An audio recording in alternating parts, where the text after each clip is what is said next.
afternoon. Good afternoon. Good afternoon.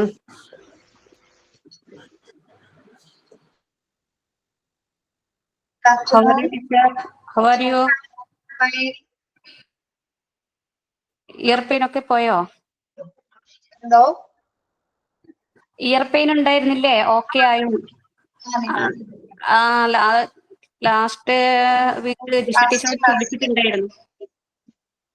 ഇനിയിപ്പോഴാണോ കാണുന്നത്? എന്താ teacher?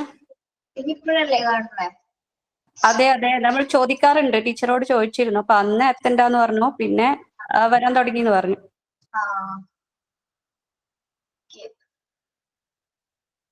Christmas ഒക്കെ എങ്ങനെയുണ്ടായി? കുഴപ്പമില്ലാതെ പോയി. ഒന്നും പോയില്ലേ നിങ്ങള് വെക്കേഷൻ ആയിട്ട്? എന്താ ടീച്ചർ? ഒന്നും പോയില്ലേന്ന്? ടൂർ പോയില്ലേന്ന്? ഇല്ല, എവിടെയും പോയില്ല. വീട്ടിൽ പോയിട്ട് വന്നു. ആരും ഇല്ലല്ലോ. 9 പേര്. വീട് എവിടെയാ ഗീത? എന്റെ വീട് കണ്ണൂര്. ടീച്ചർക്ക് അറിയോ? വന്നിട്ടുണ്ടോ എപ്പോഴെങ്കിലും? കണ്ണൂര് കസിൻസ് ഉണ്ട്, വന്നിട്ടില്ലേ? പ്രോപ്പർ പ്ലേസ് അറിയോ?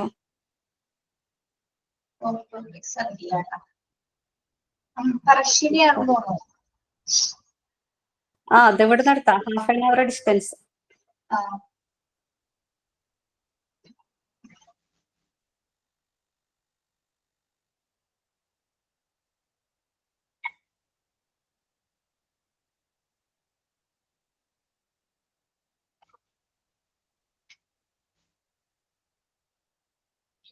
ടീച്ചർ അന്ന് 0 to 9 ബേബി മന്ത്സ് അതിലുള്ള ഫോട്ടോ വരക്കണം എന്ന് പറഞ്ഞിരുന്നില്ലേ ടീച്ചർ?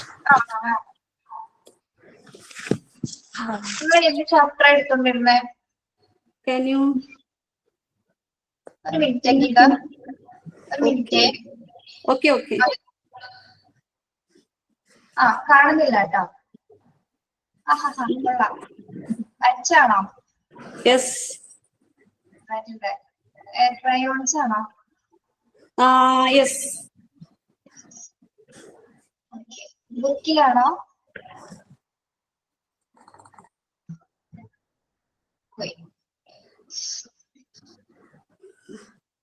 സൈക്കോളജി അല്ലേ അത് എടുത്തോണ്ടിരുന്ന ചാപ്റ്റർ? ഒരു മിനിറ്റ്.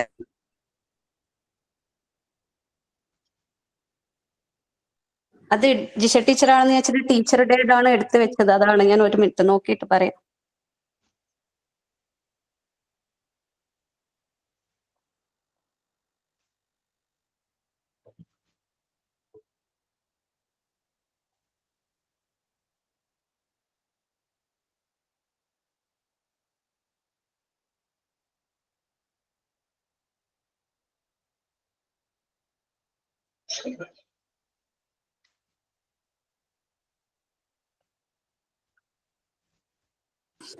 ഇനി ടീച്ചേഴ്സ് ആൻഡ് സൈക്കോളജി ആണ് എടുക്കേണ്ടത്.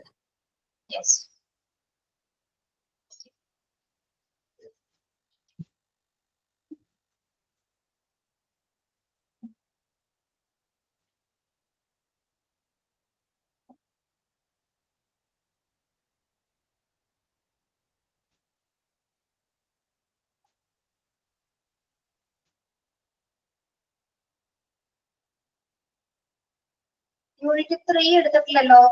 മിസ് എടുത്തിരുന്നോ? Socio emotional development? ഇല്ല മിസ്. പറഞ്ഞിട്ട് അത് എടുക്കാം. കുറച്ചു പേരുണ്ടാവുള്ളോ? എല്ലാവരും ഇവിടെ പോയി. എല്ലാവരുടെ വലിയ കുട്ടികളൊക്കെ ഉണ്ടായിരിക്കും വെക്കേഷൻ ആയതുകൊണ്ട്.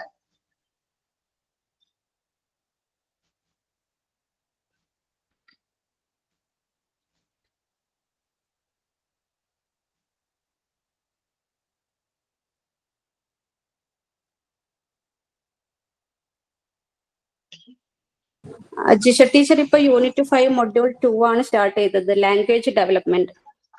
അത് പറഞ്ഞിട്ടുണ്ടായിരുന്നു.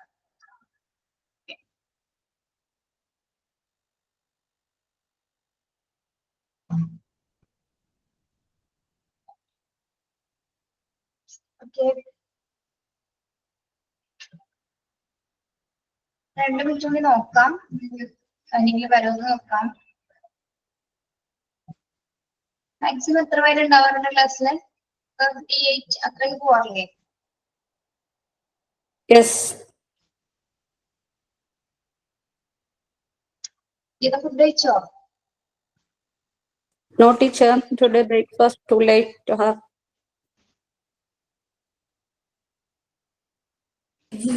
ടീച്ചർ കഴിച്ചില്ലേ? ആ കഴിച്ചു. നമ്മളിവിടെ 1 മണിക്ക് ലഞ്ച് കഴിക്കും.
ഇത്രയും പേര് ഉണ്ടാവുള്ളൂ തോന്നുന്നു കേട്ടോ. പ്രെയർ ആരെങ്കിലും ഒന്ന് പാടാവോ?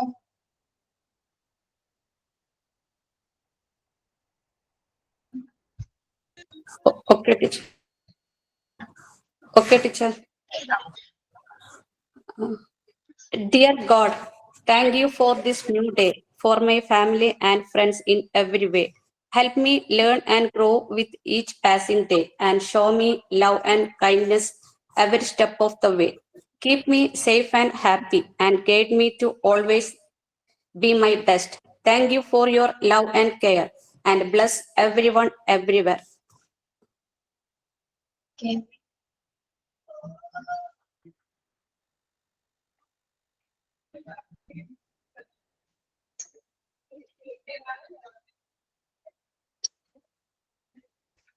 Teacher and psychology. Education in simple terms in the modification of behavior of children in a controlled environment. To shape the behavior of the subject and bring positive changes, it's necessary to study the science of behavior. Education എന്ന് പറഞ്ഞാൽ എന്താണ്? Simple ടേംസിൽ പറഞ്ഞാൽ modification of behaviour എന്നാണ് പറയുന്നത്. ഓരോ കുട്ടികളുടെ ആ ബിഹേവിയറിനെ modify ചെയ്യുന്ന ഒരു എന്താണ് ഒരു കൺട്രോൾഡ് എൻവയോൺമെന്റ് ആണ് എഡ്യൂക്കേഷണൽ വിദ്യാഭ്യാസം എന്ന് പറയുന്നത് അല്ലെ. ഒരു കുട്ടിയിൽ ഉണ്ടാവുന്ന എല്ലാ ബിഹേവിയർസിന്റെ അടിസ്ഥാനം എന്ന് പറയുന്നത് എന്താണ്? ആ എഡ്യൂക്കേഷനിലൂടെയാണ് അല്ലെ, വിദ്യാഭ്യാസത്തിലൂടെയാണ് നമ്മൾക്ക് ഒരു നല്ല ബിഹേവിയറും നല്ല രീതിയിലുള്ള പെരുമാറ്റങ്ങളൊക്കെ നമുക്ക് ഫോം ചെയ്തു വരുന്നത്. To shape the behavior to subject and bring positive changes, it's necessary to study science of behavior. എന്താണ് ഷേപ്പ് ബിഹേവിയർ? നമ്മളെ വിദ്യാഭ്യാസത്തിലൂടെയാണ് നമ്മളുടെ പെരുമാറ്റത്തെ ഷേപ്പ് ചെയ്ത് കൊണ്ടുവരുന്നത് അല്ലെ. ഷേപ്പ് ചെയ്യാന്ന് വെച്ചാൽ എന്താണ്? അതിനെ ഒന്ന് രൂപപ്പെടുത്തി കൊണ്ടുവരിക അല്ലെ. ബിഹേവിയറിനെ നല്ല മോഡില് അല്ലെ, നല്ല മോഡില് നമ്മുടെ ബിഹേവിയറിനെ കൊണ്ടുവരുന്നതിൽ വിദ്യാഭ്യാസം ഒരുപാട് പങ്ക് വഹിക്കുന്നുണ്ട്.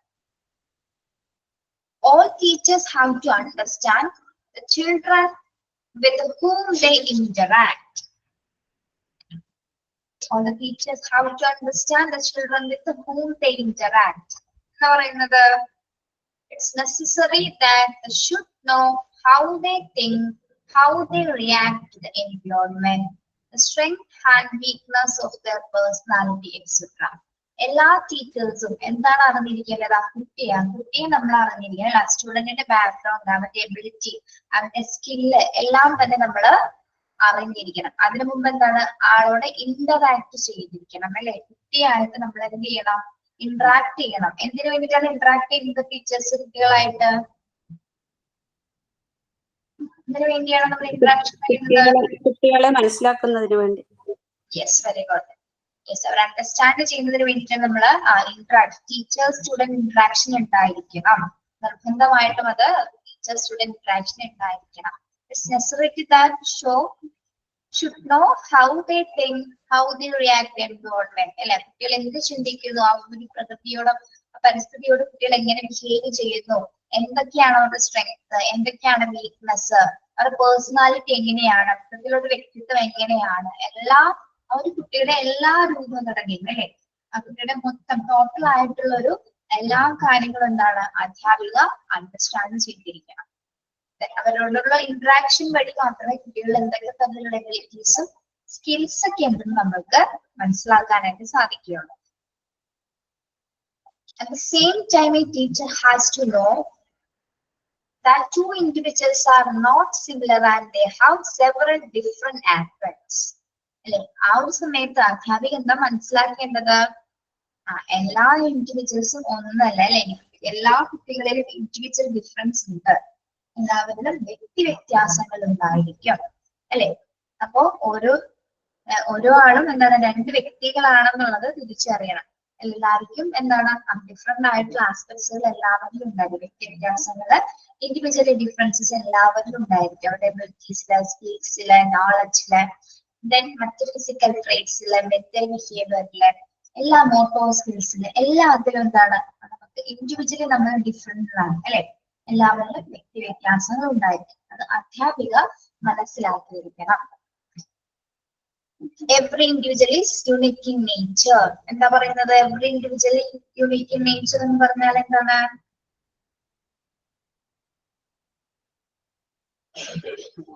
Every individual is unique. Unique എന്ന് പറഞ്ഞാൽ എന്താ? ഒരാൾക്ക് മാത്രമേ ഉണ്ടാവുള്ളൂ. എന്താണ് ഇപ്പൊ യുണീക്ക് എന്ന് പറഞ്ഞാല് ഇപ്പൊ ഒരു ക്വാളിറ്റി പറഞ്ഞാൽ അത് അയാൾക്ക് മാത്രം കോമൺ അല്ല അത്തത്. വ്യത്യസ്തരാണെന്നാണോ?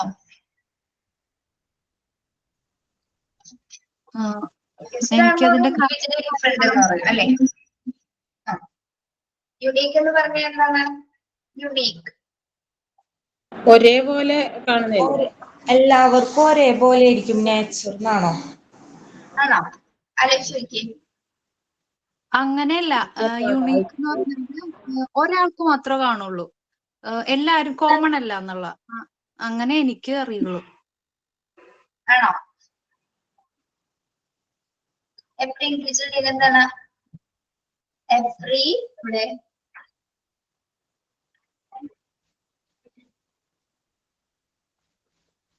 Every individual is unique in nature. എല്ലാവർക്കും തന്നെ അതുല്യമായിട്ടുള്ള കഴിവുകളാണ് അല്ലെ, എല്ലാവരും അതുല്യരാണ്, എല്ലാവരും വ്യത്യസ്തരാണെന്നുള്ള മീനിങ് തന്നെയാണ് ഉദ്ദേശിക്കുന്നത് കേട്ടോ. Okay miss. അത് സമാനമില്ലാത്ത അല്ലെ, എല്ലാ വ്യക്തികളിലും എന്താണ് സമാനമില്ലാത്ത കുറേയേറെ കാര്യങ്ങൾ അടങ്ങിയിട്ടുണ്ട്. ഇപ്പൊ സ്വഭാവത്തിൽ അതുപോലെ ശാരീരികമായിട്ടുള്ള ഘടനയിൽ ഉണ്ടാകുന്ന എല്ലാവരിലും ഒരു ഇൻഡിവിജ്വൽ ഡിഫറൻഷ്യാലിറ്റി അവിടെ കാണിക്കുന്നു. At the same time, when the individuals come together, the nature of their behavior changes. At the same time, when the individuals come together, രണ്ട് ഇൻഡിവിജ്വൽസ് ഒരുമിച്ച് കൂടി കഴിഞ്ഞാൽ എങ്ങനെയായിരിക്കും അവരുടെ ബിഹേവിയർ? എങ്ങനെയായിരിക്കും രണ്ടുപേര് കൂടി കഴിഞ്ഞാല്?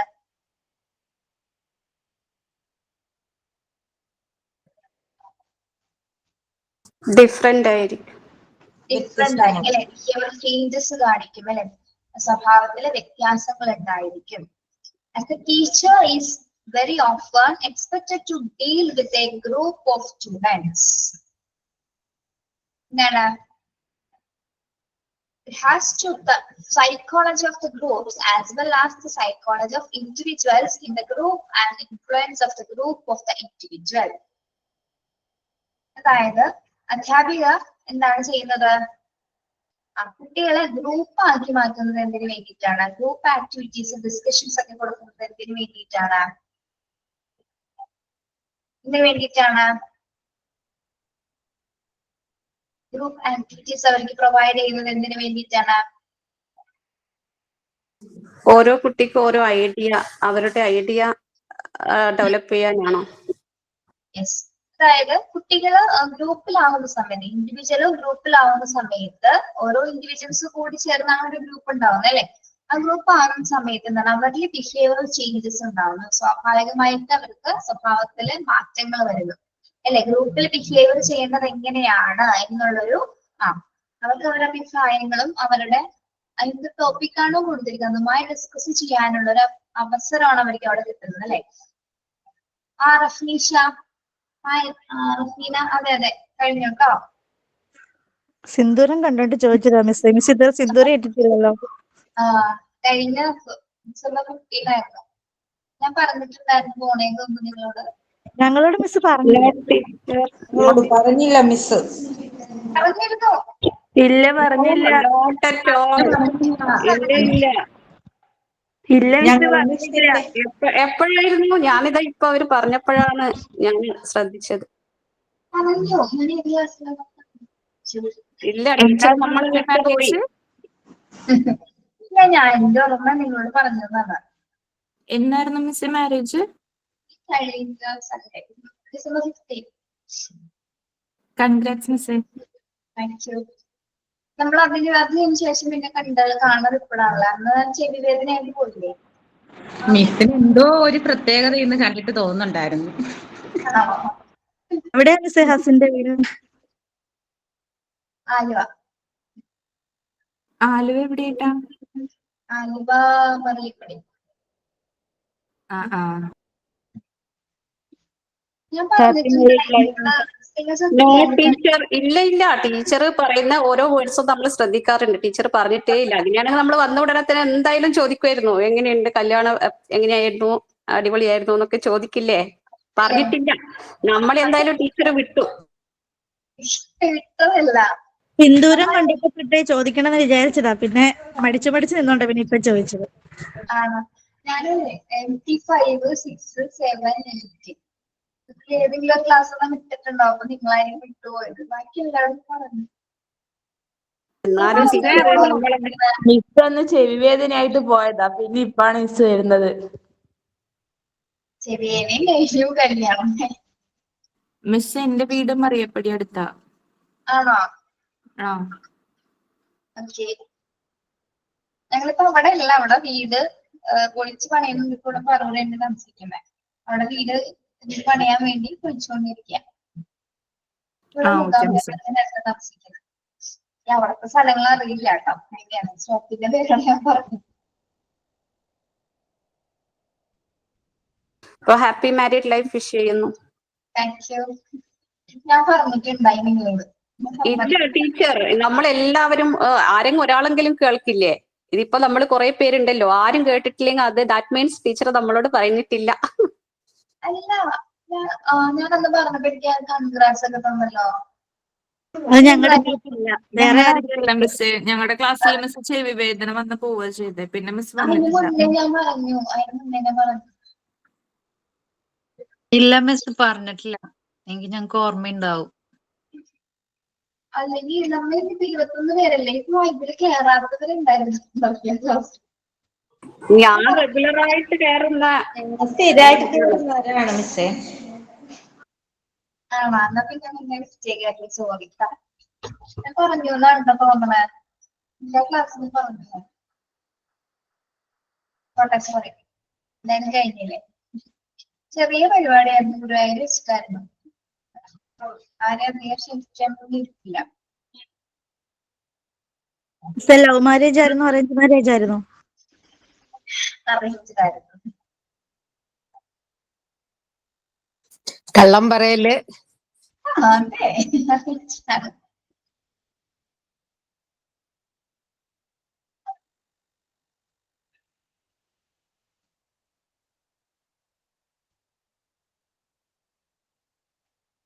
അതിനിടയിൽ ചോദിച്ചപ്പോ ഫ്ലോ പോയി. അന്ന് എന്താ പറഞ്ഞിരുന്നേ?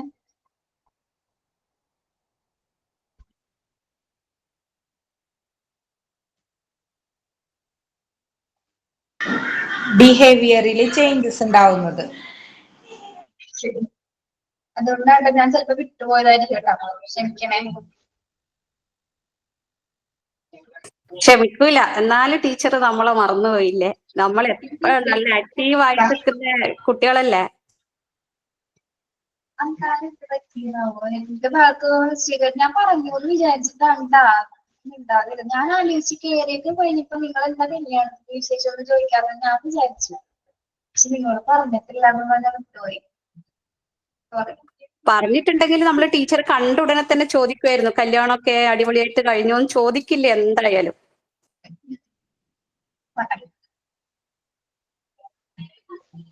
നമ്മ കല്യാണത്തിന് കുറച്ച് പേരോട് വിളിക്കാതെ വിട്ടോളൂ, കുറച്ച് കാറ്റഗറി ആ കാറ്റഗറിയിൽ ഉൾപ്പെടുത്തിയിട്ട് ഞാനൊരു സോറി പറയാം എന്താ. നമ്മൾക്കൊരു ഓൺലൈൻ പാർട്ടി തന്നാ മതി. ഓൺലൈൻ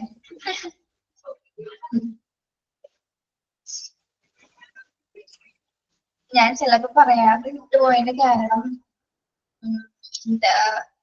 കുറെ ഒരുപാട് പ്രശ്നങ്ങളൊക്കെ ഉണ്ടായ മാനേജ് ചെയ്യുന്നത് പറയാനായിരിക്കും കേട്ടോ. ഇറ്റ്സ് ഓക്കെ ടീച്ചർ, നമ്മൾ വെറുതെ തമാശ പറഞ്ഞതാ. നമ്മൾ എന്തായാലും പറഞ്ഞിട്ടില്ല, അത് ഉറപ്പാണ്. കാരണം എന്തായാലും ഇപ്പൊ ഞാൻ കേട്ടില്ലെങ്കിലും ബാക്കിയുള്ള കുട്ടികൾ എന്തായാലും കേൾക്കുമല്ലോ. അപ്പൊ എല്ലാവരും ഒരുപോലെ കേട്ടിട്ടില്ല എന്നുള്ളെങ്കിൽ പിന്നെ ടീച്ചർ പറഞ്ഞിട്ടില്ല എന്നല്ലേ അതിന്റെ അർത്ഥം. കുഴപ്പമില്ല, ഇറ്റ്സ് ഓക്കെ. എന്തായാലും ആരാണ് കണ്ടുപിടിച്ചത് അവർക്കൊരു എന്താ പറയാ അഭിനന്ദനം. ഞാൻ ശ്രദ്ധിച്ചിട്ടില്ല കേട്ടോ. പേര് വായിച്ച റസീനെ അങ്ങനെ എന്തൊരു കുട്ടിയാ ചോദിച്ച സിന്ദൂരം തൊട്ടോ.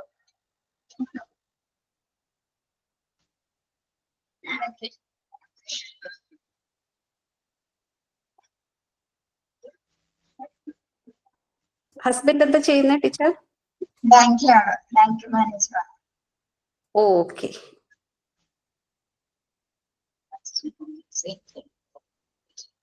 നമ്മള് ഗ്രൂപ്പ് ഡിസ്കഷൻ ആയിരുന്നു അല്ലേ കുട്ടികളെ? നമ്മള് ഗ്രൂപ്പ്സിലേക്ക് ഇൻവോൾവ് ചെയ്യുന്നതിന് വേണ്ടിയിട്ടാണ്. ഇൻഡിവിജ്വലിൽ അവർക്ക് ഒരു വേറെ പേഴ്സണാലിറ്റി ആയിരുന്നു, പക്ഷെ ഗ്രൂപ്പിൽ ബിഹേവ് ചെയ്യുന്ന സമയത്ത് എന്താണ് അവർക്ക് ബിഹേവിയർ ചേഞ്ചസ് വരുന്നുണ്ട് അല്ലെ? ഒരു ഗ്രൂപ്പിൽ എങ്ങനെ പ്രവർത്തിക്കണം, എങ്ങനെ സംസാരിക്കണം എന്നൊക്കെ വരുമ്പോൾ അവരുടെ ബിഹേവിയറിനെ അത് ഇൻഫ്ലുവൻസ് ചെയ്യുന്നുണ്ട്. Teacher must have an awareness about the social culture programmes. കുട്ടികളെ ഗ്രൂപ്പ് ആക്ടിവിറ്റീസിൽ മാത്രം കൊണ്ടുവരാന്നുള്ള കാര്യം മാത്രമല്ല ടീച്ചർ അറിഞ്ഞിരിക്കേണ്ട എന്തൊക്കെയാണ്, മറ്റ് സോഷ്യോ കൾച്ചർ പ്രോഗ്രാമിൽ കൂടി ടീച്ചർ അധ്യാപിക അതിനെ കുറിച്ചിട്ടുള്ള ഒരു അവയർനെസ് കൂടിയിട്ട് അധ്യാപികക്ക് ഉണ്ടായിരിക്കണമെന്നാണ് ഇവിടെ പറയുന്നത്. Okay. As a teacher deals with children's processing of knowledge, she is expected to know the process involved in the obtaining of knowledge. Teacher എന്താണ്, അധ്യാപിക എന്താണ്, അധ്യാപികയുടെ ധർമ്മം എന്ന് പറഞ്ഞാൽ എന്താണ്?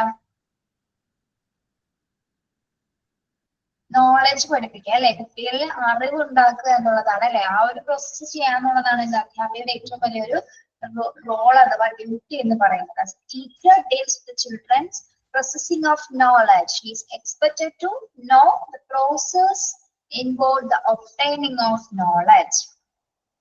അതായത് അറിവ് കൊടുക്കുന്ന എല്ലാ പ്രക്രിയകളിലും കൂടിയായിരിക്കും അധ്യാപിക കടന്നു പോകുന്നത് അല്ലെ? അതായത് കുട്ടികളിൽ നിന്ന് മാക്സിമം എന്താണ് അറിവുകൾ അവർക്ക് കൊടുക്കുകയും ചെയ്യണം, അവരിൽ നിന്ന് അത് സ്വീകരിക്കുന്ന തരത്തിലായിരിക്കണം ആ ഒരു പ്രോസസ് അവിടെ നടന്നു പോകുന്നത്. അധ്യാപനം എന്ന് പറയുന്നത് തന്നെ. Disciple must have knowledge of how to improve knowledge of the children so that they may process it properly. Knowledge അതായത് അറിവ് എത്രത്തോളം നല്ല രീതിയിൽ നമുക്ക് ഇംപ്രൂവ് ചെയ്ത് കൊടുക്കാം.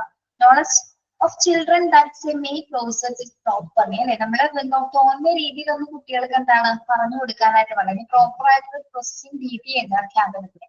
അതിൻ്റെതായ മെത്തേഡ്സും ആ രീതികൾ അനുസരിച്ചിട്ട് വേണം കുട്ടികൾക്ക് നമ്മൾ എന്ത് പറഞ്ഞു കൊടുക്കേണ്ടത്, ആ നോളജ് കുട്ടികളിലേക്ക് പകർന്നു കൊടുക്കേണ്ടത്. It's important that a teacher must know what type of knowledge item can be absorbed mentally by children of a particular age group. Teacher ഏറ്റവും ഇമ്പോർട്ടന്റ് ആയിട്ട് അറിഞ്ഞിരിക്കുന്ന ഒരു കാര്യം എന്താണ് അറിഞ്ഞിരിക്കേണ്ടത്? must know what type of knowledge, ഏത് തരത്തിലുള്ള knowledge ആണ് ഏത് തരത്തിലുള്ള പ്രായത്തിലുള്ള കുട്ടികൾക്ക് കൊടുക്കണമെന്ന്. ഇപ്പൊ നമ്മള് 10ാം ക്ലാസ്സിൽ കൊടുക്കുന്ന ഒരു ഭാഗം 1ാം ക്ലാസ്സിലെ കുട്ടികൾക്ക് കൊടുക്കാൻ സാധിക്കുമോ? ഇല്ല അല്ലെ? 5ാം ക്ലാസ്സിൽ കൊടുക്കുന്ന ഭാഗം 1ാം ക്ലാസ്സിൽ പഠിക്കുന്ന കുട്ടികൾക്ക് കൊടുക്കാൻ സാധിക്കില്ല. അതുപോലെ തന്നെ KG സെക്ഷൻ, 4th സ്റ്റാൻഡേർഡിലെ കുറച്ച് ആക്ടിവിറ്റീസ് ഒരു KG LKG സെക്ഷനിലെ കുട്ടികൾക്ക് നമുക്ക് കൊടുക്കാൻ സാധിക്കുമോ? നമ്മൾ കൊടുക്കും അങ്ങനെ? No miss. ഇല്ല. എന്താണ് എന്തുകൊണ്ട് കൊടുക്കാത്തത്? ഡിപ്പെൻഡ് ഓൺ ഏജ് അല്ലെ? അവരുടെ ഏജും മെന്റൽ എബിലിറ്റീസ് ഒക്കെ അനുസരിച്ചിട്ടാണ് നമ്മൾ കുട്ടികളില് എന്ത് കൊടുക്കുന്നത്? ആ നോളജ് അപ്ലിക്കേ ചെയ്ത് കൊടുക്കുന്നത്. ഏത് ടൈപ്പ് ഓഫ് നോളജ് ഏത് സമയത്തുള്ള കുട്ടികൾക്ക്, ഏത് പ്രായത്തിലുള്ള, ഏത് ക്ലാസ് ടൈപ്പ് കുട്ടികൾക്ക് കൊടുക്കണമെന്ന് അധ്യാപകർക്ക് കൃത്യമായിട്ട് അറിഞ്ഞിരിക്കാം. In short, psychology helps teachers in deciding what to teach, who to teach, and how to teach. ഇത് ചുരുക്കി പറഞ്ഞാൽ എന്താണ് സൈക്കോളജി അധ്യാപകരെ ഹെൽപ്പ് ചെയ്യുന്നത് എന്തിനു വേണ്ടിയിട്ടാണ്? വാട്ട് ടു ടീച്ച്, എന്ത് പഠിപ്പിക്കണം. ഹു ടു ടീച്ച് എന്താണ്? ആരെ പഠിപ്പിക്കണം. ദെൻ ഹൗ ടു ടീച്ച് എന്താണ്? എങ്ങനെ പഠിപ്പിക്കണം അല്ലേ? അപ്പൊ സൈക്കോളജിയിലൂടെ അധ്യാപകർ പഠിക്കുന്നത് ഒരു കുട്ടിയെ നമ്മള് വാട്ട് ടു ടീച്ച്, എന്ത് പഠിപ്പിക്കണം, ആരെ പഠിപ്പിക്കണം, ഹൗ ടു ടീച്ച് എന്നൊരു രീതിയിൽ, ആ ഒരു സമീപനത്തിലാണ് സൈക്കോളജി ഒരു അധ്യാപകയെ എത്തിച്ചേർക്കുന്നത്. ഓക്കെ, അതൊക്കെ അണ്ടർലൈൻ ചെയ്തിട്ടാ കേട്ടോ. Psychology helps teachers in deciding what to teach, who to teach, and how to teach. എന്ത് പഠിപ്പിക്കണം, ആരെ പഠിപ്പിക്കണം, എങ്ങനെ പഠിപ്പിക്കണം എന്നാണ് സൈക്കോളജിയിലൂടെ അധ്യാപികയെ ഹെൽപ്പ് ചെയ്യുന്നത്. ഓക്കെ,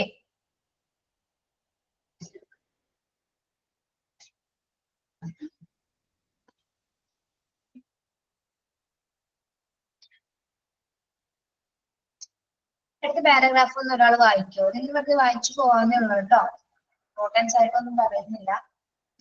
ഒരാളൊന്ന് വായിച്ച് സെക്കൻഡ് പാരഗ്രാഫ്.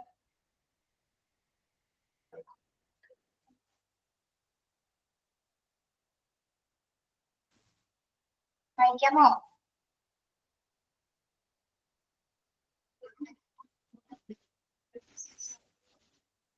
ഇല്ല.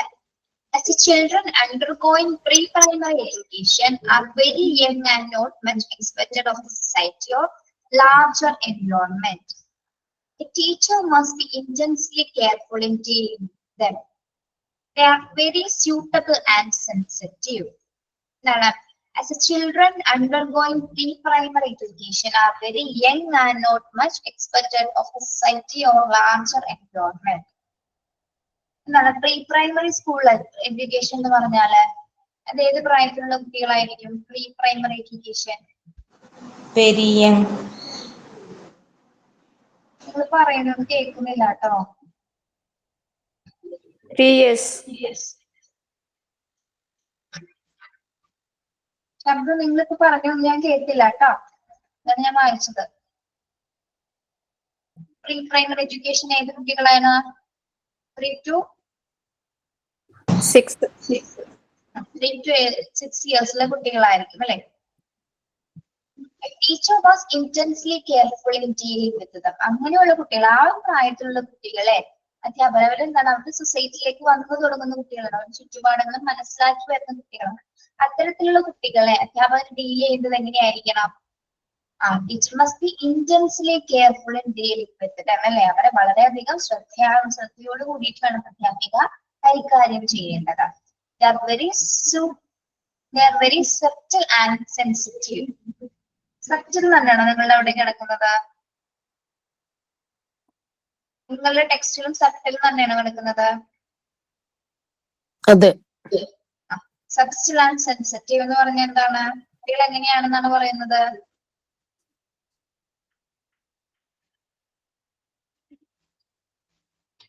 സെൻസിറ്റീവ് എന്ന് പറഞ്ഞാൽ എന്താ? Sensitive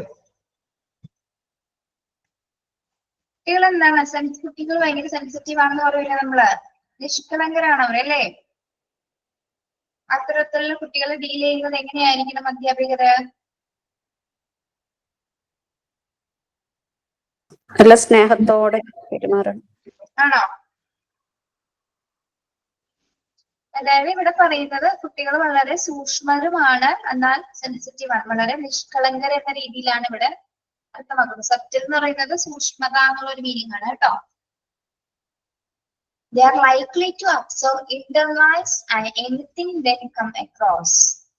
A teacher who engaged in adjusting the very young generation of the society with expected to have a good knowledge of psychology of the children. അപ്പൊ കുട്ടികള് sensitive ആയിട്ടുള്ള കുട്ടികളായതുകൊണ്ട്, നിഷ്കളങ്കരായിട്ടുള്ള കുട്ടികളായതുകൊണ്ട് എന്താണ് അവരെ ഡീൽ ചെയ്യുന്നത് വളരെ കെയർഫുൾ ആയിട്ട് വേണം അല്ലെ, വളരെയധികം ശ്രദ്ധയോടുകൂടി വേണം അവരെ കൈകാര്യം ചെയ്യാനായിട്ട്. Then they are likely to absorb or internalize anything they come across. അല്ലെ, അവരെങ്ങനെയായിരിക്കും? നിഷ്കളങ്കരായ കുട്ടികളുടെ പ്രത്യേകത എന്തായിരിക്കാം? അവരെല്ലാം അബ്സോർബ് ചെയ്യും. അബ്സോർബ് ചെയ്യാന്ന് പറഞ്ഞാൽ എന്താണ്? അബ്സോർബ് ചെയ്യാന്ന് പറഞ്ഞാൽ എന്താ?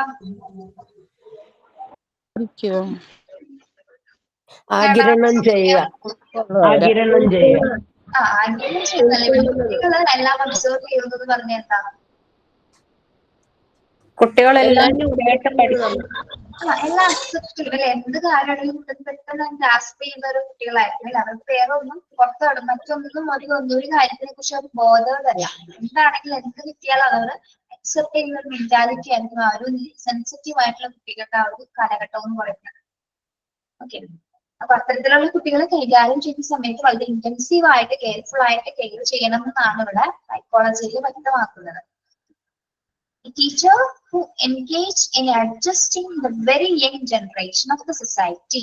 യുവതലമുറയെ അല്ലെ, യുവതലമുറയെ അവരുടെ അധ്യാപിക ഏത് രീതിയിലായിരിക്കണം വാർത്തെടുക്കേണ്ടത്? ഏത് രീതിയിലായിരിക്കണം? യുവതലമുറയെ ശരിക്കും പറഞ്ഞാൽ ഒരു യുവതലമുറയെ ക്രമീകരിക്കുന്നതല്ലേ അധ്യാപകർ എന്ത് ചെയ്യണം എന്നാണ് പറയുന്നത്? കുട്ടികളുടെ മനഃശാസ്ത്രത്തെ കുറിച്ച് അല്ലെ, അവരുടെ കുട്ടികളുടെ സൈക്കോളജി, ചൈൽഡ് സൈക്കോളജിനെ കുറിച്ചിട്ട് നല്ല രീതിയിൽ അറിവുണ്ടായാൽ മാത്രമേ ഒരു ഗുഡ് ജനറേഷനെ, ഒരു യങ് ജനറേഷനെ പടുത്തുയർത്താനായിട്ട് അധ്യാപികർക്ക് കഴിയൂ എന്നാണ് ഇവിടെ സൈക്കോളജിയിലൂടെ വ്യക്തമാക്കുന്നത്. ചൈൽഡ് സൈക്കോളജി, കുട്ടികളുടെ മനഃശാസ്ത്രം അധ്യാപകർ പഠിക്കണം അല്ലെ. ഒരു കുട്ടിയെ അറിയണം. നമ്മൾ ആദ്യം തന്നെ എന്താണ്, ഒരു കുട്ടിയെ അറിഞ്ഞ് മാത്രമേ, ഒരു കുട്ടിയുടെ സ്റ്റുഡന്റ് എന്താണ് അല്ലെങ്കിൽ ലേണർ എന്താണെന്ന് അറിഞ്ഞാൽ മാത്രമേ അധ്യാപിക കുട്ടിയെ പഠിപ്പിക്കാനും മറ്റ് ആക്ടിവിറ്റീസിലേക്ക് കൊണ്ടുവരാനായിട്ട് സാധിക്കുള്ളൂ. അപ്പോ എന്താണ് ചൈൽഡ് സൈക്കോളജി, വിദ്യാഭ്യാസ മനഃശാസ്ത്രം പറയുന്നത് എന്താണ്? Child psychology. അതായത് കുട്ടികളുടെ മനഃശാസ്ത്രം അറിയുന്ന അധ്യാപകർക്ക് മാത്രമേ അവരുടെ ബിഹേവിയറിനെയും അവരുടെ നോളജിനെയൊക്കെ എന്താണ് സൂട്ടബിൾ ആയിട്ട് മുന്നോട്ട് കൊണ്ടുവരാനായിട്ട് സാധിക്കുള്ളൂ എന്നാണ് പറയുന്നത്. ഓക്കെ, യെസ്, ഒന്ന് വെറുതെ കേട്ടിരുന്നാൽ മതി കേട്ടോ, അതൊന്നും പൈസട്ടായിട്ടൊന്നും പഠിക്കാനൊന്നുമില്ല. ഓക്കെ, നെക്സ്റ്റ് എന്താണ്? Child and his behaviour. വായിക്കണോ മിസ്സേ? ഒന്ന് വായിച്ചേ. Child and his behavior.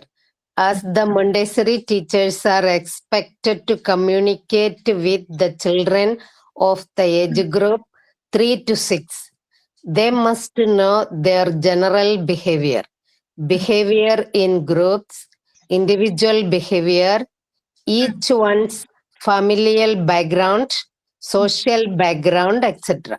The children face different problems in their family and environment. The rate. Okay. എപ്പിസോഡിൽ എന്താ പറയുന്നത്? Teachers are expected to communicate with the children of ഏത് age ഗ്രൂപ്പുള്ള കുട്ടികളെയാണ് കമ്മ്യൂണിക്കേറ്റ് ചെയ്യുന്നത്? നിങ്ങള് 3 to 6. 3 വയസ്സ് മുതൽ 6 വയസ്സുള്ള കുട്ടികളായിട്ട് നിങ്ങൾ കമ്മ്യൂണിക്കേറ്റ് ചെയ്യുന്നത്. They must know their general behavior. അപ്പൊ നമ്മൾ എന്തൊക്കെ അറിഞ്ഞിരിക്കണം? ഒരു ജനറൽ ആയിട്ടൊരു ബിഹേവിയർ അല്ലെ, ഒരു 3 വയസ്സ് മുതൽ 6 വയസ്സുള്ള കുട്ടികളുടെ ജനറൽ ബിഹേവിയർ, പൊതുവായിട്ടുള്ള ഒരു സ്വഭാവ സവിശേഷതകൾ എന്താണെന്ന് നമ്മൾ ആദ്യം അറിഞ്ഞിരിക്കണം. ദെൻ ബിഹേവിയർ ഇൻ ഗ്രൂപ്പ്സ്, അവര് ഒരു ഗ്രൂപ്പിൽ ഏത് രീതിയിൽ ബിഹേവ് ചെയ്യുന്നു അല്ലെ, ഗ്രൂപ്പ് മെമ്പേഴ്സിന്റെ ഇടയിൽ ആ ഇൻഡിവിജ്വൽ ഓരോ പേഴ്സൺസ് ഏത് രീതിയിലാണ് ബിഹേവ് ചെയ്യുന്നത്.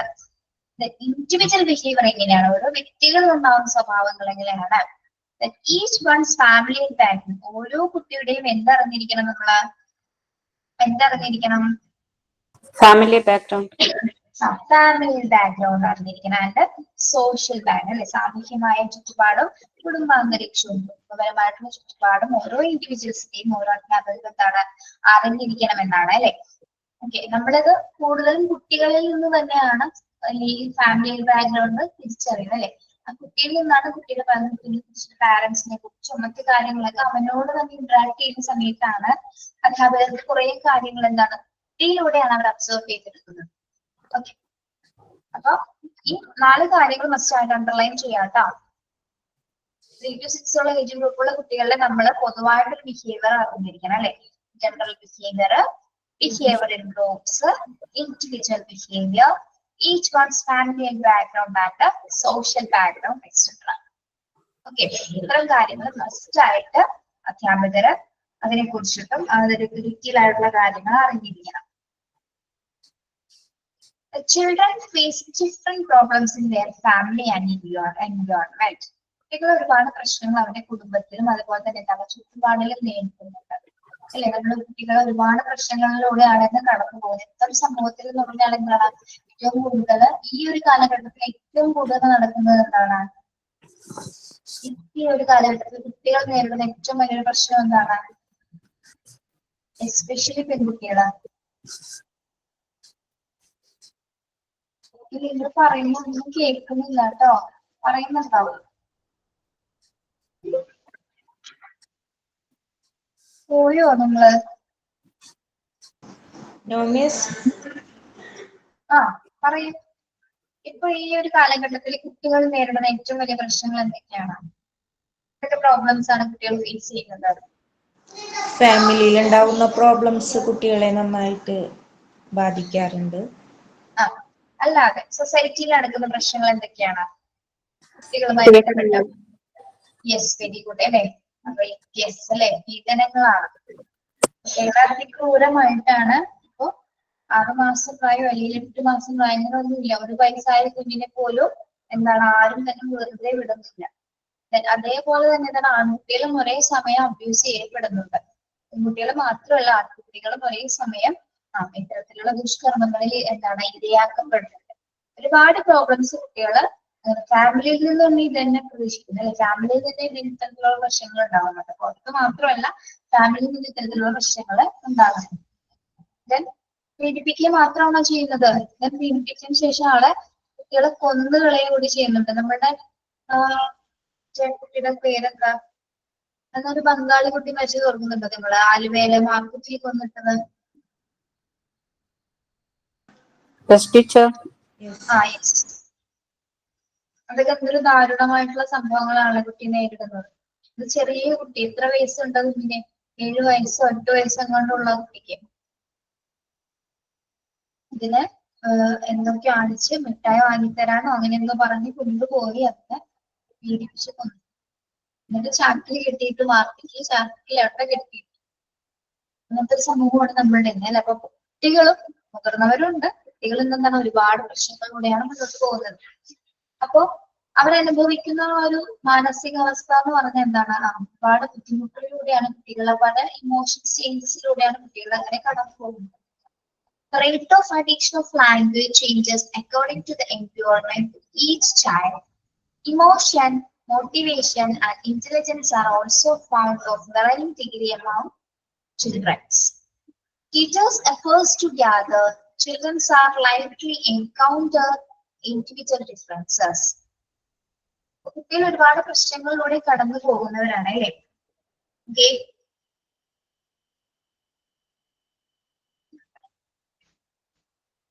കുട്ടികൾ അവരുടെ കുടുംബത്തിലും ചുറ്റുപാടും ഒരുപാട് പ്രശ്നങ്ങളിലൂടെ മുന്നോട്ട് പോകുന്നവരാണ്. ഒരു minute.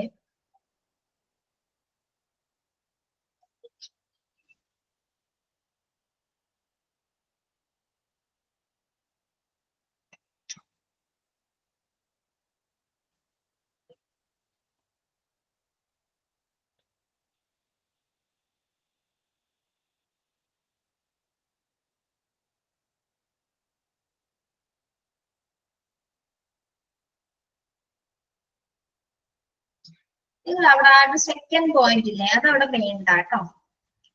The rate of addition of language changes according to the environment of each child എന്നുള്ള ഭാഗം അത് വെട്ടണ്ട. നിങ്ങൾ അതൊരു ബ്രാക്കറ്റിൽ ഇട്ടേര് കേട്ടോ.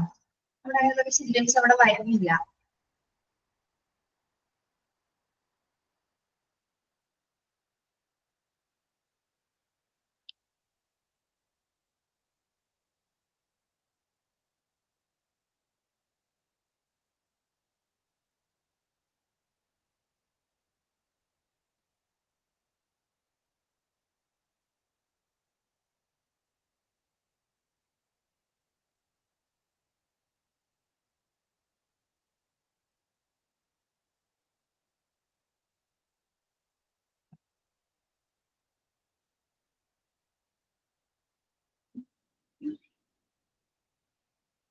then നിങ്ങൾ ആ തേർഡ് സെന്റൻസ് തുടങ്ങി നോക്കിയാൽ മതി. ടീച്ചേഴ്സ് എഫേർട്സ് തുടങ്ങി നോക്കാം കേട്ടോ. ടീച്ചേഴ്സ് എഫേർട്ട് തുടങ്ങി നോക്കി. എനിക്ക് സൂം ചെയ്യാൻ പറ്റില്ല. Then teachers' efforts together, children are likely to encounter the individual differences. എന്താ പറയുന്നത്?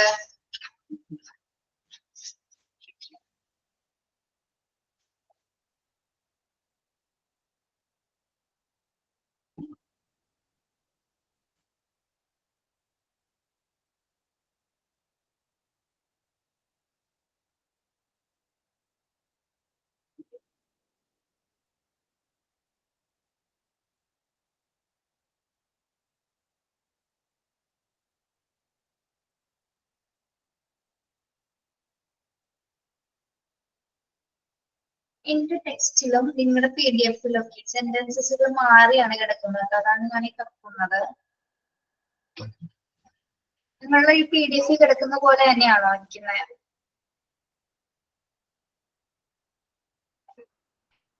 കേൾക്കുന്നുണ്ടോ?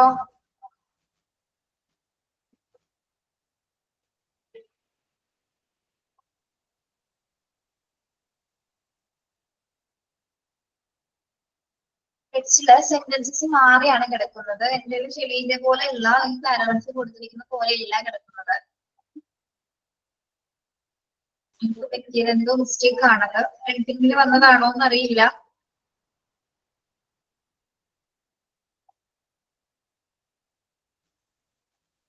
നിങ്ങളുടെ PDF ഒന്ന് ചെക്ക് ചെയ്യണം കേട്ടോ.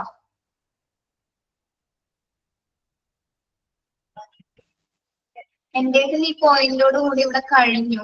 ഈ ലാസ്റ്റത്തെ 2 പോയിന്റ്സ് കൂടി ഇവിടെ കാണിക്കുന്നുള്ളൂ.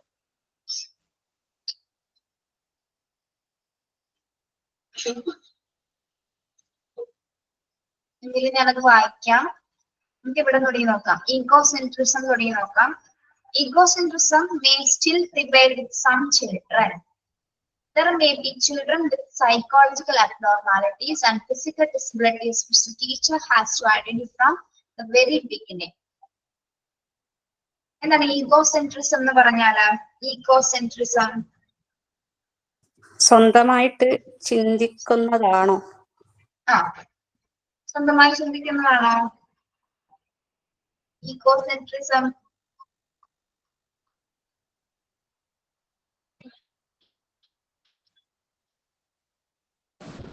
ഒരു കാര്യത്തിനെ കേന്ദ്രീകരിച്ച് ഭാവമാണ്. നിങ്ങളുടെ ഈ സെന്റൻസ് തുടങ്ങിയിട്ടുണ്ടല്ലോ, ഈഗോസെൻട്രിസം തുടങ്ങിയിട്ടുണ്ടല്ലോ.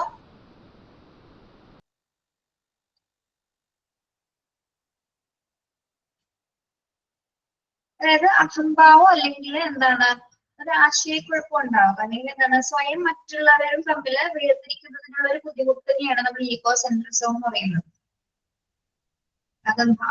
അഹങ്കാരമല്ല, പക്ഷെ എന്താണ് ഒരു ആശയക്കുഴപ്പത്തിലാവുന്ന ഒരു ബുദ്ധിമുട്ട്. അതങ്ങനെ ചില കുട്ടികളാണെങ്കിൽ ഈഗോസെൻട്രിസം രൂപപ്പെടുന്നത് അഹംഭാവം എന്ന മീനിങ് തന്നെ അത് മനസ്സിലാക്കാൻ പറ്റും. ഓക്കെ, എന്നാൽ അഹങ്കരിക്കാൻ അഹംഭാവം എന്ന് പറഞ്ഞാൽ എന്താണ്? ഞാനെന്നൊരു ഭാവം ഉണ്ടായിരുന്നു കുട്ടികളുടെ, അല്ലെ? ഞാനാണ് എന്ത് വലുത്, എനിക്കാണ് ഇതൊക്കെ ചെയ്യാൻ സാധിക്കുന്നത് എന്നുള്ളൊരു ആറ്റിറ്റ്യൂഡ് കുട്ടികൾ ഉണ്ടായിരിക്കും.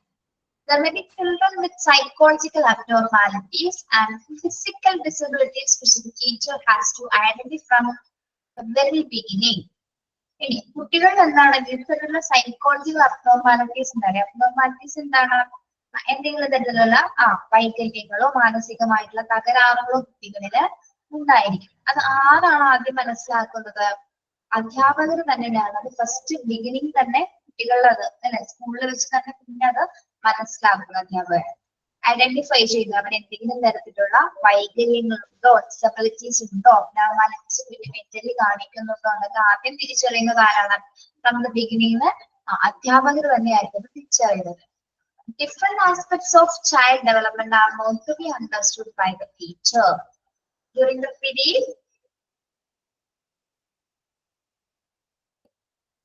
period of vital growth, children pass through different stages of cognitive. അപ്പോ അധ്യാപകരുടെ സൈക്കോളജിയിൽ പറയുന്നത് പല ആസ്പെക്ട്സിലൂടെയാണ് ഒരു അധ്യാപകനെ കടന്നു പോകുന്നത്, അല്ലെ? ടീച്ചർ പല രീതിയിലുള്ള കാര്യങ്ങൾ കുട്ടികളിൽ നിന്നും വിദ്യാഭ്യാസ പ്രക്രിയയിൽ നിന്ന് മനസ്സിലാക്കിക്കൊണ്ടിട്ടാണ് ഇത് ഓരോ കാര്യങ്ങളും അവിടെ കടന്നു പോകുന്നത്. ചൈൽഡ് ഡെവലപ്മെന്റ് എന്നത് കുട്ടികളുടെ വികാസം എന്താണ് പല ആസ്പെക്ട്സിലൂടെയാണ് കടന്നു പോകുന്നത്. അപ്പൊ അധ്യാപിക അത് മനസ്സിലാക്കിയിട്ട് വേണം എന്ത് കുട്ടികളെ പഠിപ്പിക്കാനായിട്ട്. ആ ഒരു പീരീഡ് എന്ന് പറയുന്നത് എന്താണ് വൈറ്റൽ ഗ്രോത്ത് അല്ലെ, കുട്ടികളിൽ ഉണ്ടാകുന്ന ഒരു ഗ്രോത്ത് അല്ലെ വികാസത്തിന്റെ വളർച്ചയുടെ ഒരു ഘട്ടമാണ്. Children passes through different stages in cognitive development. അതായത് കുട്ടികൾ വൈജ്ഞാനികപരമായിട്ട് പല ഘട്ടങ്ങളിലൂടെ കടന്നു പോകുന്നുണ്ട്. ഡിഫറെന്റ് സ്റ്റേജസ് എന്താണ് വൈജ്ഞാനികത്തിന്റെ പല ഘട്ടങ്ങൾ എന്ന് പറയുമ്പോൾ കുട്ടികളൊരു 0 to 11 years വരെ, അതായത് ജനനം മുതൽ 11 വയസ്സ് വരെയുള്ള ഒരു കാലഘട്ടത്തിലാണ് കുട്ടികളിലെ കോഗ്നിറ്റീവ് ആയിട്ടുള്ള ഡെവലപ്മെന്റ് നടക്കുന്നത്. കോഗ്നിറ്റീവ് ഡെവലപ്മെന്റ് എന്ന് പറഞ്ഞാൽ എന്താണ് നമ്മളുടെ അല്ല ബുദ്ധിപരമായി ഇന്റലിജൻസ് ആയിട്ട് അല്ലെങ്കിൽ വൈജ്ഞാനികപരമായിട്ട് നമ്മളുടെ ബുദ്ധിവികാസം നടക്കുന്ന ഒരു സമയമാണ് എന്ത് ഒരു ജനനം മുതൽ അത് 11 വയസ്സ് വരെയുള്ള ഒരു കാലഘട്ടം. അതിന് ഒരു പല സൈക്കോളജിസ്റ്റുകളും പല തിയറീസിലൂടെ അതിനെ വിവരിച്ചിട്ടുണ്ട്. അതിന് കോഗ്നിറ്റീവ് ഡെവലപ്മെന്റൽ തിയറി നമുക്ക് പഠിക്കാനുണ്ട്. അടുത്ത് വരുന്ന ചാപ്റ്റേഴ്സിൽ നമ്മൾ അതിനെ കുറിച്ച് ഡീറ്റെയിൽ ആയിട്ട് പഠിക്കും. അതിലൊരു 4 സ്റ്റേജസിനെ കുറിച്ച് പറയുന്നുണ്ട്. കുട്ടികളിൽ കടന്നു പോകുന്ന ഇന്റലിജൻസിന്റെ 4 സ്റ്റേജസിനെ കുറിച്ച് അവിടെ പറയുന്നുണ്ട്. ആ തിയറി നമ്മൾ നിങ്ങൾക്ക് സെപ്പറേറ്റഡ് ആയിട്ട് പഠിപ്പിച്ചു തരുന്നതായിരിക്കും കേട്ടോ. ഓക്കെ, കുട്ടികൾ ഏതൊക്കെ സ്റ്റേജിലൂടെ കടന്നു പോകുന്നുണ്ട്? കോഗ്നിറ്റീവ് അതായത് വൈജ്ഞാനികമായ ഘട്ടത്തിലൂടെ, ഇമോഷണൽ എന്താണ് വൈകാരികമായിട്ട്, മോറൽ ആയിട്ടുള്ള ഘട്ടത്തിലൂടെയും, സോഷ്യൽ ആൻഡ് ലിംഗ്വിസ്റ്റിക് ഡെവലപ്മെന്റ് അതായത് സാമൂഹികപരമായും ഭാഷാപരവുമായിട്ടുള്ള ഡെവലപ്മെന്റ്സ് കുട്ടികളിൽ നടക്കുന്നുണ്ട്. Psychomotor coordination and skills development continuously. ഈ ഡെവലപ്മെന്റിനോട് കൂടെ തന്നെ എന്തൊക്കെ സംഭവിക്കുന്നുണ്ടോ കുട്ടികൾക്ക്? മറ്റ് മോട്ടോർ കോർഡിനേഷൻ അല്ലെ, പേശികളുടെയൊക്കെ സങ്കോചനം നടക്കുന്നുണ്ട് അല്ലെ. അവർക്ക് മോട്ടോർ ആക്ടിവിറ്റീസുകൾ, ഓട്ടം ചാട്ടം തുടങ്ങിയ ആക്ടിവിറ്റീസ് ഒക്കെ കുട്ടികളിൽ നടക്കപ്പെടുന്നുണ്ട്.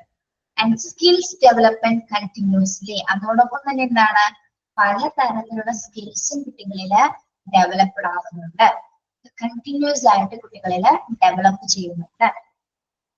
ഇനി കുട്ടികളുടെ ഓരോ വികാസത്തിനെ കുറിച്ചിട്ട് പല സൈക്കോളജിസ്റ്റുകളും പല തിയറീസുകളും കണ്ടക്ട് ചെയ്തിട്ടുണ്ട്. പല തിയറീസുകളും പല എക്സ്പീരിമെന്റ്സിലൂടെ തയ്യാറാക്കപ്പെട്ടിട്ടുണ്ട്. അതില് കുറച്ച് സൈക്കോളജിസ്റ്റുകളുടെ പേരുകളും അവരുടെ തിയറീസിനെ കുറിച്ചിട്ടാണ് ഇവിടെ സൂചിപ്പിക്കുന്നത്. ഓക്കെ, നിങ്ങൾക്ക് ഇങ്ങനെ കേട്ടിരുന്നാൽ മതി, ഇതൊന്നും പഠിക്കാനുള്ളതല്ല കേട്ടോ. കേട്ടിരുന്നാൽ മതി, തിയറീസ് സെപ്പറേറ്റഡ് ആയിട്ട് പഠിപ്പിച്ചു തരും. അപ്പൊ കുട്ടികളുടെ വികാസത്തെ കുറിച്ചിട്ടുള്ള കുറച്ച് തിയറീസിനെ പറ്റിയാണ് ഇവിടെ പറയുന്നത്. പിയാഷെ സ്റ്റേജ് ഓഫ് കോഗ്നിറ്റീവ് ഡെവലപ്മെന്റ്.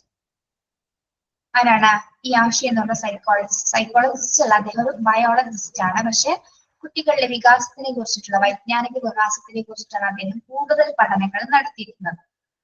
അദ്ദേഹത്തിന്റെ തിയറിയുടെ പേരാണത് കോഗ്നിറ്റീവ് ഡെവലപ്മെന്റൽ തിയറി. പിയാഷെ stages of cognitive developmental theory underline ചെയ്തു പോവാട്ടോ. ഫ്രൂയിഡിന്റെ അടുത്ത സൈക്കോളജിസ്റ്റ് ആണ് ഫ്രൂയിഡ്. സിഗ്മണ്ട് ഫ്രൂയിഡ് എന്നാണ് മുഴുവൻ പേര്. ഫ്രൂയിഡിന്റെ തിയറിയാണ് എന്ത് സ്റ്റേജസ് ഓഫ് ഇമോഷണൽ ഡെവലപ്മെന്റ്. ഫ്രൂയിഡിന്റെ തിയറിയുടെ പേരെന്താണ്? Stages of emotional development. വൈകാരികമായ വികസനത്തിന്റെ പല സ്റ്റേജസുകളിലൂടെ നമ്മുടെ കുട്ടികൾ കടന്നു പോകുന്നതിനെ പറ്റിയിട്ടുള്ള ഒരു തിയറിയാണ് എന്ത് stages of emotional development from Sigmund Freud. Next അടുത്ത സൈക്കോളജിസ്റ്റ് ആണ് എറിക്സൺ. എറിക് എച്ച് എറിസൺ എന്നാണ് അദ്ദേഹത്തിന്റെ മുഴുവൻ പേര്. എറിക് എച്ച് എറിസന്റെ സ്റ്റേജസ് ഓഫ് പേഴ്സണാലിറ്റി അല്ലെ, വ്യക്തിത്വത്തെ കുറിച്ചിട്ടുള്ള ഒരു ചാപ്റ്റർ ആണ് എന്താ തിയറിയാണ് പേഴ്സണാലിറ്റി. എക്സിന്റെ 8 സ്റ്റേജ് പറയുന്നുണ്ട്. നമ്മുടെ ലൈഫ് തുടങ്ങി ഒരു അബൌവ് 60 ഇയേഴ്സ് വരെ ഉള്ള ഒരു ലൈഫിന്റെ സ്റ്റേജസിനെ കുറിച്ച് 8 സ്റ്റേജസിലൂടെയാണ് അദ്ദേഹം ആ തിയറീസ് പഠിപ്പിക്കുന്നത് നമ്മളെ. Okay,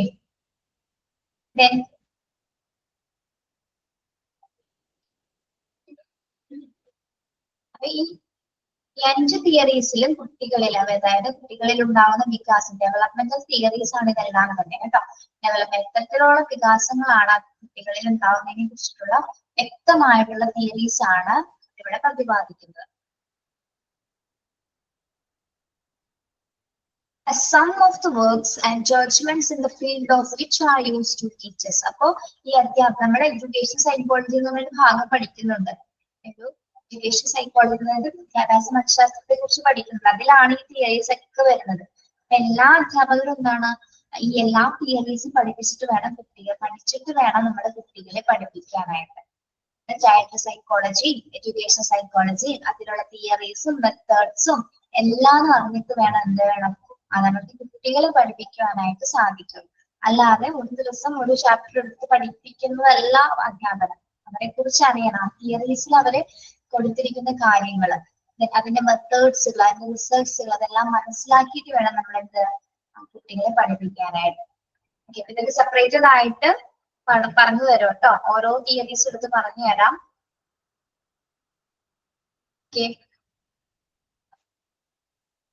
Without having proper foundation in psychology, a teacher may not succeed in the understanding Froebel's idea of teaching kindergartens or Maria Montessori's idea of using dyadic apparatus. അപ്പൊ അധ്യാപകർക്ക് ഇത്തരം തിയറീസിനെ കുറിച്ചിട്ട്, അതായത് പ്രത്യേകിച്ച് ഒരു ഫ്രോബൽ എന്ന് പറയുന്നത് സൈക്കോളജിസ്റ്റ്, അദ്ദേഹത്തിന്റെ ഐഡിയ ആണ് കിൻഡർ ഗാർട്ടൻസ് എന്ന് പറയുന്നത്. കിൻഡർ ഗാർട്ടൻസിനെ കുറിച്ചിട്ട് ഒരു തിയറി അവർ പറയുന്നുണ്ട്. അതുപോലെ തന്നെ എന്താണ് മരിയ മോണ്ടിസോറിയുടെ ഐഡിയ എന്താണ്, ഡയാക്ടിക് അപ്രാക്ടീസ് ഉപയോഗിച്ചിട്ടുള്ള ഒരു പാഠ്യപദ്ധതിയാണ് മരിയ മോണ്ടിസോറി ഉൾപ്പെടുന്നത്. അപ്പൊ ഈ തന്നിരിക്കുന്ന തിയറീസുകൾക്ക് അനുസരിച്ച്, അതിൽ തന്നിരിക്കുന്ന ആ ഒരു മെത്തേഡ്സ് ഒക്കെ അനുസരിച്ചിട്ട് വേണ്ടി മാത്രമേ നമുക്കൊരു വിദ്യാഭ്യാസത്തിന്റെ ഒരു ഫൗണ്ടേഷൻ, ഒരു അടിത്തറ ഉണ്ടാവുന്നുള്ളൂ. അല്ലാതെ നമ്മൾക്ക് ഒരു ശാസ്ത്രവും പഠിക്കാതെ, പ്രത്യേകിച്ച് സൈക്കോളജി പഠിക്കാതെ നമ്മൾ കുട്ടികളെ പഠിപ്പിക്കുവാനായിട്ട് സാധിക്കില്ല. സൈക്കോളജിയും എഡ്യൂക്കേഷൻ സൈക്കോളജിയും ഇത്തരം തിയറീസും എല്ലാം അറിഞ്ഞിട്ട് വേണം മാത്രമേ നമുക്ക് കുട്ടികളെ പഠിപ്പിക്കുവാനായിട്ടും ഏത് രീതിയിൽ അധ്യാപനം കൊണ്ടുപോകണം, ഏത് മെത്തേഡ് ക്ലാസ്സിൽ ഉപയോഗിക്കണം, എങ്ങനെ ആ കുട്ടിയുടെ ബിഹേവിയർ മോഡിഫൈ ചെയ്യണം എന്നതൊക്കെ തീരുമാനിക്കുന്നത് ആരാണ്? സൈക്കോളജി തിയറീസ് ആണ്. ഈ സൈക്കോളജി തിയറീസ് അതുകൊണ്ടാണ് നമ്മൾ അത് അറിഞ്ഞിരിക്കണം എന്ന് പറയുന്നത്. അത് കുറച്ച് ഡീറ്റെയിൽ ആയിട്ട് നമ്മൾ പഠിച്ചിരിക്കണം. ഓക്കെ, തിയറീസ് ഇവിടെ നിങ്ങൾക്ക് ചുരുക്കി പറഞ്ഞിട്ടുള്ളൂ. നമ്മളിത് PhD പഠിക്കുന്ന സമയത്ത് ഇതൊക്കെ എന്താണ്, ഓരോ ചാപ്റ്റേഴ്സ് ആണ്, ഓരോ തിയറികളും ഓരോ ചാപ്റ്റേഴ്സ് ആണ്. ഇതൊക്കെ ഒരുപാട് സ്റ്റെപ്സുകൾ പഠിക്കാനുണ്ട്. അതിൽ ടീച്ചേഴ്സിന്റെ റോൾ എന്താണ്, ചൈൽഡിന്റെ റോൾ എന്താണ്, എഡ്യൂക്കേഷൻ ഇംപ്ലിക്കേഷൻസ് എന്തൊക്കെയാണ്, അതുമായി ബന്ധപ്പെട്ട കുറെ കാര്യങ്ങൾ ഓരോ ചാപ്റ്റർ, ഓരോ തിയറി വെച്ചിട്ട്. കോഗ്നിറ്റീവ് തിയറി എന്നൊക്കെ പറഞ്ഞാൽ വലിയ തിയറിയാണ് കേട്ടോ. അതുപോലെ ഏറ്റവും വലിയ തിയറിയാണ് എറിക് എറിക്സന്റെ സ്റ്റേറ്റ്സ് ഓഫ് പേഴ്സണാലിറ്റി. ഇത് വലിയ വലിയ തിയറീസ് ആണ്. നമുക്കപ്പോ അതിനെ കുറിച്ച് രൂപരേഖ നൽകുന്നതിന് വേണ്ടിയിട്ടാണ് ഈ സൈക്കോളജി എന്ന ചാപ്റ്ററിൽ ഇതിനെ കുറിച്ചുള്ള കുറച്ച് കാര്യങ്ങൾ ഉൾപ്പെടുത്തിയിരിക്കുന്നത്. ഓക്കെ ഓക്കെ, ബോറടിച്ച് ഓർക്കുമെന്നോ? പോയോ എല്ലാവരും? No, teacher. Here. ഈ ചാപ്റ്റർ അത്രയേ ഉള്ളൂ. അബൌട്ട് സൈക്കോളജി, സൈക്കോളജിനെ കുറിച്ച് കുറച്ച് കാര്യങ്ങൾ പറയുന്നത്. ഒരുപാട് ഡീറ്റെയിൽ ആയിട്ടൊന്നും കൊടുത്തിട്ടില്ല. അതിന്റെ നേച്ചറോ സ്കോപ്പോ അതൊന്നും ഇവിടെ കൊടുത്തിട്ടില്ല. ജസ്റ്റ് കുറച്ച് പാരഗ്രാഫ് പോലെ ഇങ്ങനെ കൊടുത്തിട്ടുള്ള കേട്ടോ. അപ്പൊ നിങ്ങൾ എടുത്ത ഭാഗം ഒന്ന് നന്നായി വായിച്ചു നോക്കിയാൽ മതി, പ്രത്യേകിച്ചൊന്നും ചെയ്യാനില്ല.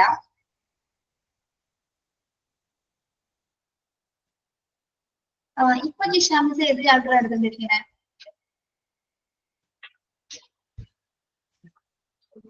ഇപ്പോൾ ടീച്ചർ എടുക്കുന്നത് unit 5 module 2 language development. Start ചെയ്തോ? യെസ്, സ്റ്റാർട്ട് ചെയ്തു. ഇനി നമ്മൾ നെക്സ്റ്റ് എടുക്കാൻ പോകുന്നത് സോഷ്യോ ആൻഡ് ഇമോഷണൽ ഡെവലപ്മെന്റ് എന്ന് പറഞ്ഞ ചാപ്റ്റർ ആയിരിക്കും. ഇവിടെ ചാപ്റ്റർ 3 ആയിരിക്കും. 2 അതിന് ശേഷം എടുക്കാം കേട്ടോ. സോഷ്യോ ഇമോഷണൽ ഡെവലപ്മെന്റ് ആയിരിക്കും നമ്മളിനി എടുക്കാൻ പോകുന്നത്. അപ്പൊ അതും കൂടി നെക്സ്റ്റ് ക്ലാസ്സിൽ ഒന്ന് നോക്കിയിട്ട് വരാം കേട്ടോ. ഒരു 2-3 പേജൊക്കെ ഒന്ന് നോക്കിയിട്ട് വരാം, വായിച്ചിട്ട് വരാം. Okay okay teacher. ഓക്കെ, നിങ്ങൾ ലെഫ്റ്റ് ചെയ്തോളൂ. മതി, ഇത്രയും മതി. പുതിയ ചാപ്റ്റർ ഇപ്പൊ തുടങ്ങുന്നില്ല, സമയമില്ലല്ലോ. ഇതെല്ലാം കുട്ടികൾ ആരും ഇല്ലെങ്കിൽ പുതിയ 13 പേരായിട്ടുള്ളൂ. Thank you miss. Okay, thank you. Left ചെയ്തോളൂ.